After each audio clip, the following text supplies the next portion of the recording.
Hi Libra, how are you? My name is Lauren B. Welcome to the Untitled Tarot. I have laid out your spread this week with the Oracle of Mystical Moments. I haven't used this deck in so long, but I always love it so much, and it always reminds me of your energy, so it's kind of perfect for today. Fun fact, Libra, is that I save all of the fortunes out of my fortune cookies and I keep them in a little box. And when I went to pull out my cards today, one of the fortune was stuck in between the cards, and I pulled it out, and it reads, new people are entering your life, bringing new concepts. And I don't think that we could have a more perfect fortune for your spread today, because I see both new concepts and new people coming into your experience. It feels as if you are at the bottom of the deck. It says all is connected. And so I think, Libra, that there are a lot of things that have occurred for you over the years that haven't really made a lot of sense, that are about to start clicking. When I stepped into your energy and I started pulling cards, I got this really interesting visualization of a little kid with this big stick of cotton candy, and it reminded me of being little and going to the fair or going to the carnival, or if you're from Jersey like me, the boardwalk. And it just had this sweet feeling of nostalgia and sentimentality. And I think a lot of what's clicking for you and the space that you are moving into, Libra, is a space where you can recapture that feeling of sweetness and sentimentality. And I think it's important because you haven't had it in a while. And so what hasn't made sense will shortly make sense in a better place, is what I'm seeing here. We're starting off your reading with the Sea Witch, and this really confirmed the visualization that I got. It's this little girl. She's got this fish underneath her arm, which reminds me of when you win one of those like really big and obnoxious stuffed animals. She has this little fan, which reminds me of like those little like propellers when you're a little kid. You go, you know what I'm talking about? That's what this looks like for me. It feels like it's really reflective of your inner child. This Liberty card coming up next, Libra, this feels like you. It could be an aspect of like your higher self or your future self, but this is definitely an aspect of you. And you see how the hair, there's so much in this reading about hair, and hair was a really big theme in Virgo's reading from yesterday too. Maybe we're still in Libra season, so it's just kind of all about the aesthetics. But I see this hair connected to this fan, almost like you are intentionally trying to bring a weary inner child forward into the future. Maybe you're really trying to recapture that feeling of possibility or magic or joy for yourself. And so you're making a concerted effort to try and bring your inner child kind of more into your life and more into your experiences. If you look here, so she has this little dove. It looks like she's feeding a star, and there are all of these other stars. It almost feels like breadcrumbing, leaving little clues for you. Again, this could be your higher self or maybe spirit, whatever it is you resonate with. But it's the idea of like incentives, giving your inner child like a cookie or an incentive, something to be excited about, something to encourage this aspect of you that is really connected to magic and sweetness and sentimentality forward. The Bloom card comes up next though, and so there is an aspect of you, Libra, that feels like a little bit defensive of this, that is kind of feeling like fat chance. I've been down this road before. I have been breadcrumbed by the universe before. Like, there is no pot of gold at the end of the rainbow. Like, you can't fool me. It's almost like this aspect of like adolescent you. It's funny because you're dealing with all of these different ages within yourself, like kind of coming out to play. Your inner child is going, okay, well, I like cookies. Sure, I'll follow the yellow brick road. Okay, and your adolescent self comes up and goes, watch out. Like, these energies are a little bit tricky right here, right? Her arms are crossed. It's like her body language isn't open. She's kind of skeptical of the entire thing. It kind of reminds me of when someone thinks that they're going to get engaged, and so they like go and they get their nails done, but at the end of the day or the weekend or the date, they're like, it didn't happen. I always think it's going to happen and it doesn't happen, right? I'm all dressed up with nowhere to go. I've been down this road before. And I notice your hair here. See how it's braided and it's kind of contained closer to the top of your head? When we look at things like knot magic or hair magic, glamour magic, it's a way of calling in your energy, trying to like control your thoughts, even trying to prevent yourself from getting too excited. It's an energy of restriction, especially in the mind. I don't want to wrap my mind around this concept that I'm going to find this pot of gold at the end of the rainbow, because again, I've been down this road before. I'm dressed up. You say so. All right, I got my ball gown on, but I don't know. I'm not taking you too seriously here. It's definitely a manner of you trying to protect yourself, again, from getting too excited or getting your hopes up. Sleeping Beauty's dream is coming up next though. And do you see the difference in the hair? So there is sort of a message here, Libra, about when you start getting kind of tight in your thoughts, or when you start giving yourself reasons why it's silly that you're dressed up, or it's silly to follow these breadcrumbs, or it's, you know, irrational to allow yourself to get too hopeful about something kind of good coming in. It's a manner in which you're trying to protect yourself from disappointment, but it actually makes me feel like you don't realize it causes more confusion for you, because now there's like a tangling up. You think you have all of like your thoughts straight out, but in actuality, they're starting to entwine and entangle amongst themselves.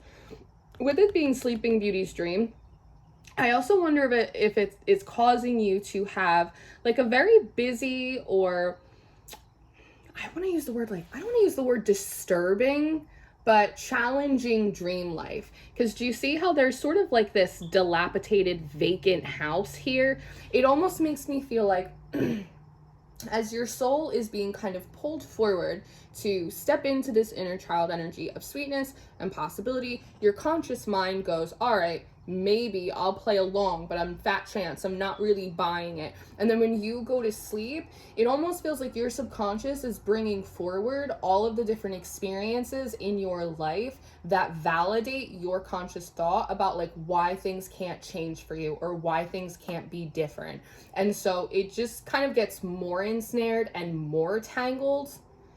Does that make sense? Again, you're doing it to protect yourself, and I think in a lot of ways that's super valid. But what you may not be realizing is that it's causing more entanglement, it's causing more confusion. It may even be disrupting your dream life, because it's like the idea of like you reliving these experiences in your head that don't exist anymore, or those situations, again, it's vacated, this premises, like they're long since gone. But when you wake up, you might feel a little surly, or you might feel even more emboldened in your reasoning for why these things can't happen to you. So it just seems kind of counterproductive. Home in the Sky comes up next. So at the same time, I also feel like you're trying to imagine if things were to be different. It's like you don't want to let yourself get like too far in that mindset. You won't let yourself, but there is still a part of you that maybe is connected to this inner child that does want to lean into the feeling of possibility or enchantment or something kind of wonderful happening, and almost like trying to meet the energy halfway, try and visualize it, try and tap into that energy. But with Stranded coming up next, it feels like you only get so far, like you only get a few thoughts in, or you only get a few steps in before that visualization sort of stops. It can't expand anymore. With the ship up in this trees, it kind of reminds me of when you're in a boat and you're really trying to pick up steam, and you're all of a sudden you're getting excited that you're going to get to where you're going, and then you hit like a sandbar, and then you're just kind of stuck and stranded for a little while.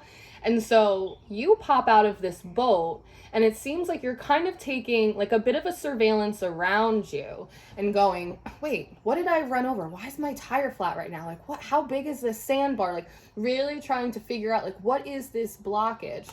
Because obviously like you are defensive to leaning into this energy, but there is an equal part of you that kind of wants to lean in the energy. So there is like a bit of this bitter battle going on between you.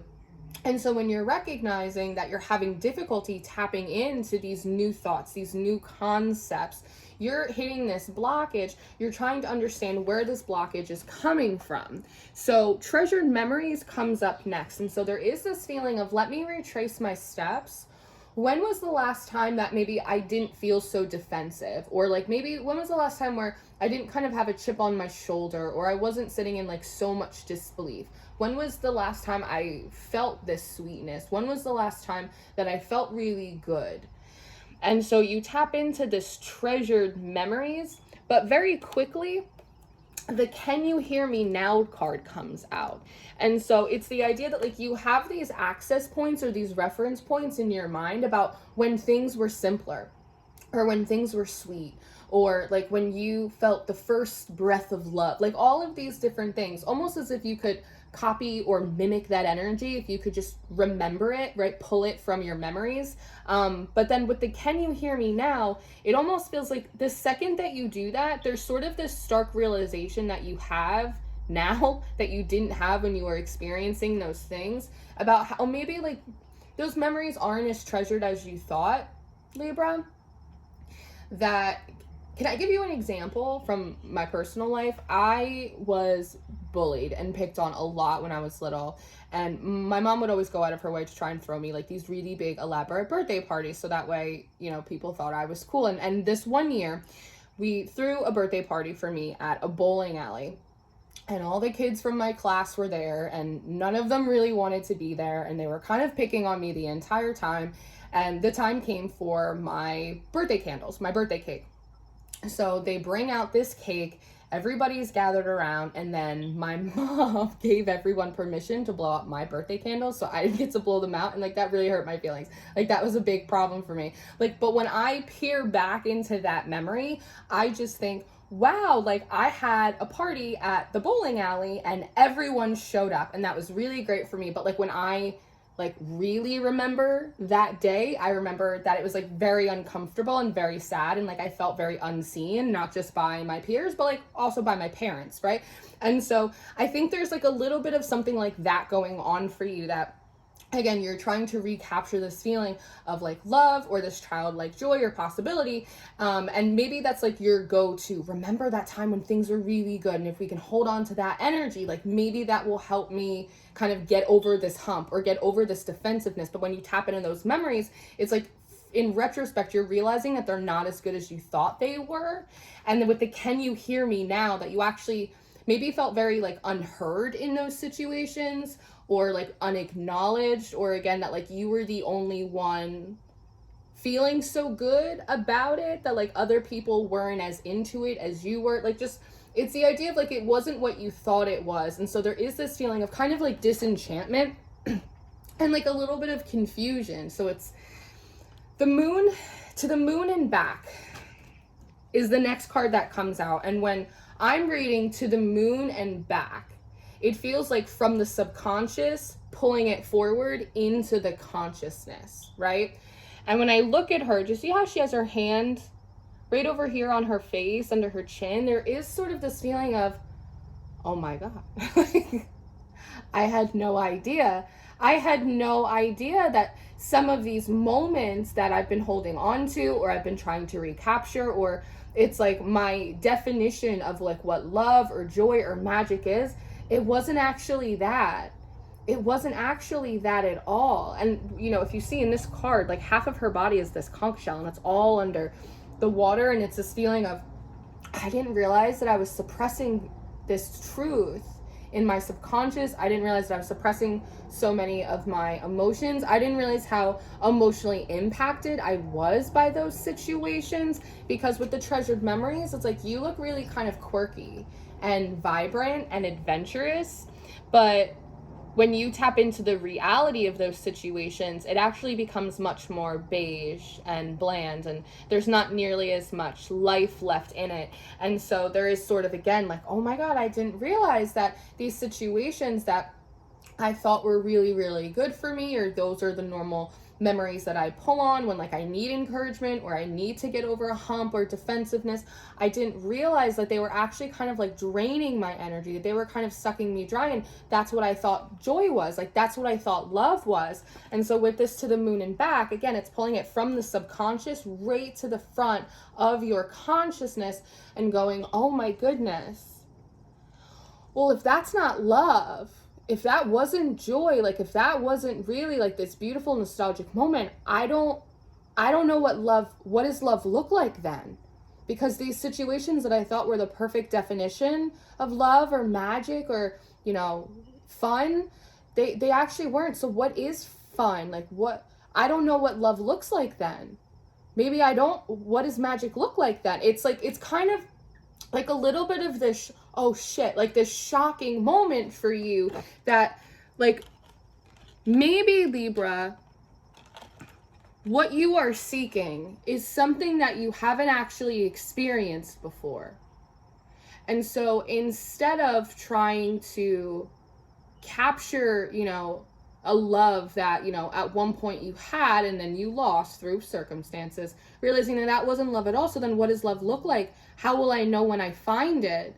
It is sort of this shocking thing. And I noticed that she has these two birds here, and they actually kind of remind me of lovebirds. So some of this may actually have to do with relationships for you, Libra, that, you know, there's a part of you that is kind of beginning to feel ready to connect with people or to get into a new partnership, to explore romance, and like you're feeling defensive about that, and there are all these sort of like little pieces of homework or these breadcrumbs leading you to that, and there's a part of you that knows it, but there's a part of you that again doesn't believe that like love is for you or that you're gonna find that person. And so you're trying to tap back into the energy of like when you were in love or when you were in a good relationship, and looking back realizing that wasn't actually a good relationship, like that wasn't actually a good match, and now feeling like, how will I even know? How will I know if he really loves me? It's kind of like that though. It's like, how will I know if someone actually loves me? How do I know what a healthy relationship does look like? What do the lovebirds mean? And so it's sort of this process of having to seek something that you've never really had before, or define something that you've never had a good example for ever. So the next two cards, we have keys coming out. We have keys on trees, and we also have the perfect key. Now with this keys on trees, I'm just noticing like the elevation on this card, and it's reminding me of the stranded card. And there's something about part of this, oh my God, I didn't realize this, is realizing, Libra, that like maybe in a way, the manner in which you've been just kind of going about things, perhaps for a very long time, is sort of the idea that like you've created a prison for yourself in your own mind by not fully recognizing the situations that you were in for what they were, and being able to label them in your mind as not truth or not love or not right. It's made you defensive against something that you haven't actually experienced yet, because like real love or like real partnership or like real progress doesn't look like what you think it does. And so in a way, it's like you kind of just built like a little bit of this prison in your own mind, and kind of circling around that for a very long time. But at the very top here, there's this elephant, and with the key here, there's something about unlocking like a very core memory that you've forgotten about, or like a core truth about yourself that like maybe you have forgotten about through the span of time. And it feels like it has to do with this perfect key, that at some point, Libra, you locked away your own heart. At one point you said sort of like enough is enough here, and you put your heart under lock and key. Now you have a single lovebird on your shoulder. This is your lovebird, and it has this little keychain here full of all of these different keys. And you know, there's almost this feeling of at one point, Libra, and maybe because these numbers were sticking out to me before, treasured memories, and can you hear me now? 18 and then 28. Maybe a lot of this happened between the ages of 18 and 28, and maybe looked at 29, and then you kind of locked it down. And since then, perhaps there have been like a certain amount of situations or a certain amount of people that have like come into your awareness or come into your experience, but they never really felt quite right. They never felt quite right. They didn't inspire that feeling of, again, being a little kid at the carnival and everything's just sort of like, wow. Something else that comes through in this keys on trees is, you notice how high this elevation is? Being very high up in the sky, it makes me think of like thoughts and logic and reason, that like you had a lot of evidential proof for like why it was beneficial to lock your heart away. And so you had a lot of really good reasons for why some of these relationships or why some of these experiences that had come into your life weren't gonna work or weren't working or weren't for you, right? And there's almost this feeling of like no one could argue with your logic, Libra, because like it was very well thought out, almost like there's an answer for everything, right? But what you weren't realizing is that like a core component of it was the fact that you had locked your heart away, and that when it comes to matters of the heart, the mind isn't really the ruler. It should be a contributor, but the mind isn't really a ruler there. And that sometimes we think that people are going to come into our lives and unlock our hearts.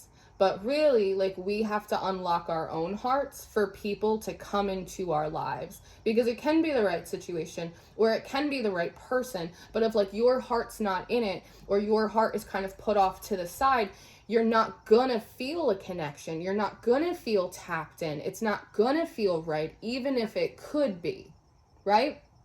Does that make sense? And like, that's the one area of like logic where it's like you hadn't quite tapped that yet. It is a logical thing to reason that, but it's just hasn't quite been apparent to you. So protectiveness comes up next.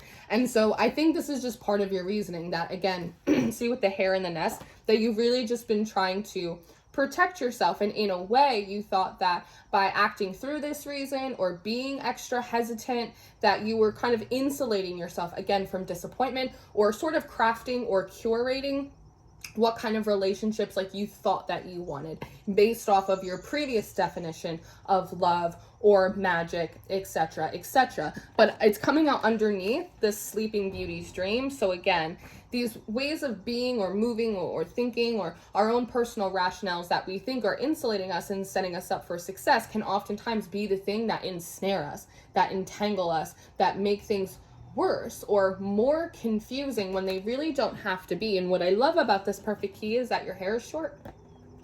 And so there is sort of this realization of, again, like the one piece of logic and reason that you seem to miss, and it has to do with the emotional matters of unlocking your heart, so that way you actually can feel connected to people when they do show up. And so I like that it just seems almost like automatic. You're like, okay, I'll snip it. And so you just like cut out all of those tangles instead of trying to like brush them through. It's almost the idea of like starting from scratch. Just chop it into a bob, give me a bowler hat, let's start on a brand new page. And when that happens, Mermaid Love comes up next. And whenever I pull this card, I always feel like the word strange love come forward really well. And so it feels like when you kind of cut all of that, like right at the root, you're sort of free.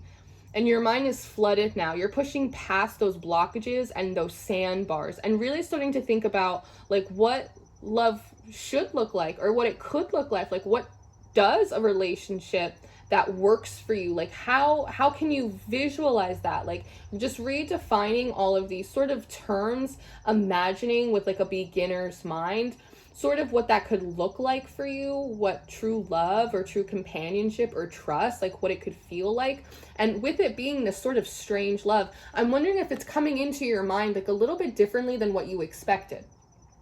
I also wonder if there's something about like the kind of person who is right for you is changing in your own mind. Like maybe you thought you wanted someone that was like really strong and like really grounded, but in reality it's someone that is a little bit softer, because there is this opposites attract going on here. She's a fish and he's a bird, but what I like is that they're kind of just naturally pulled to each other.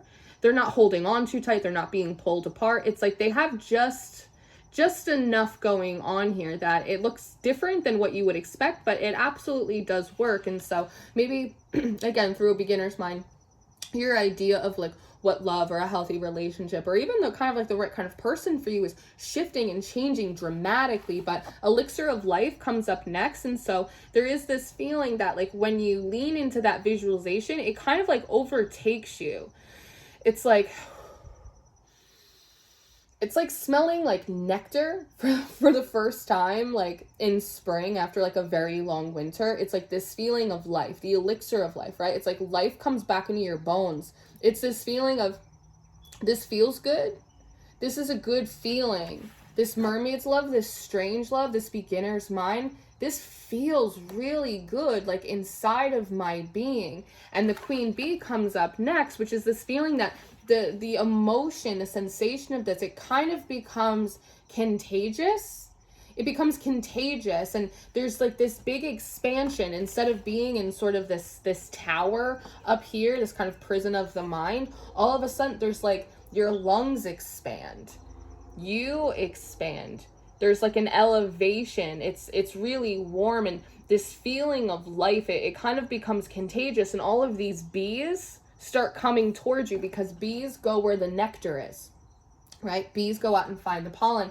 And when you lean into this strange love visualization, it's like you breathe in all of this pollen, and so you start becoming more magnetic. Remember that fortune cookie, new people are coming into your experiences. As I said before, with the perfect key, sometimes we think people are going to come in and it's going to unlock our heart, but more often than not, we unlock our heart and then people come in. And so I think that that is what's happening here. You have Night Ride as the last card in your reading today, Libra, which makes me think that like maybe you are going to start experiencing some premonitions in your dreams, or getting some more breadcrumbs, getting some more clues about who may be coming in for you, or what may be occurring for you, what you might do, where you might go. I think it might be coming in the dream world for you. But what I like is there's an elephant in this card, just like this one. And so by kind of unlocking this core truth, or this core piece of wisdom about the necessity of unlocking your heart, it feels like it allows you to go forward and create new core memories that are built off of real love, or real friendship, or real progress, or real magic, according to like your organic definition of it, and not the misrepresentation of it from the past. So you get to move forward and make new core memories, and that just feels really special, Libra. There's like this beautiful kind of softness, and again, all is connected. It wasn't clicking and it wasn't making sense, but it feels like it is starting to now. So this is what I have for you. I'm going to leave it here if this is where you leave me. Thank you for watching. I really hope that this was helpful for you. I am going to go do an extended reading. So if you're interested in your extended reading or your monthly reading for October, those are going to be the top 2 links in the description box for you, Libra. I do offer personal readings. You can book with me through my website. And I always encourage you guys to check out Patreon. We have all of the extendeds, all of the monthlies. I run a mystery school and a tarot school over there. We have a lot of fun. I love you so much. Take care of yourself. I'll see you in your next reading. Goodbye.